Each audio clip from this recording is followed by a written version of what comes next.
রিহ্যাবে আছেন জাসপ্রীত বুমরা, তবে সেটি মাদক নিরাময় কেন্দ্রে নয়। চিকিৎসকদের পরামর্শে নিজেকে ফিট করে তোলার জন্য সময় কাটাচ্ছেন ভারতের জাতীয় ক্রিকেট একাডেমিতে।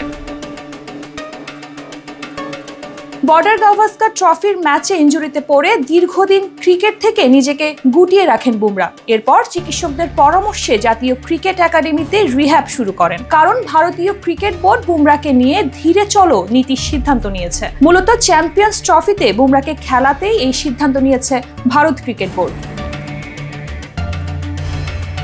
জানা গেছে জাতীয় ক্রিকেট একাডেমিতে হালকা শারীরিক কসরত শুরু করেছেন বুমরা।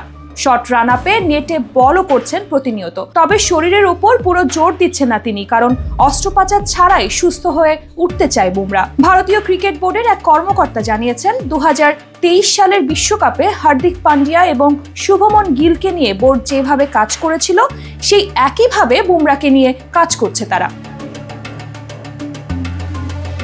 বোর্ডের ওই কর্মকর্তা আরও জানান, যদি বুমরাহের 1% খেলার সম্ভাবনা থাকে তাহলে বোর্ড তার জন্য অপেক্ষা করবে। 23 বিশ্বকাপে চোট পাওয়া হার্দিকের পরিবর্তে প্রসিদ্ধ কৃষ্ণের নাম ঘোষণার আগে 2 সপ্তাহ অপেক্ষা করেছিল ভারতীয় ক্রিকেট বোর্ড। বিশ্বকাপের আগে শুভমন যখন অসুস্থ হয়েছিল তখনও তার বিকল্প ঘোষণা করা হয়নি। বুমরার ক্ষেত্রেও একই পথে হাঁটতে চাইছে বোর্ড।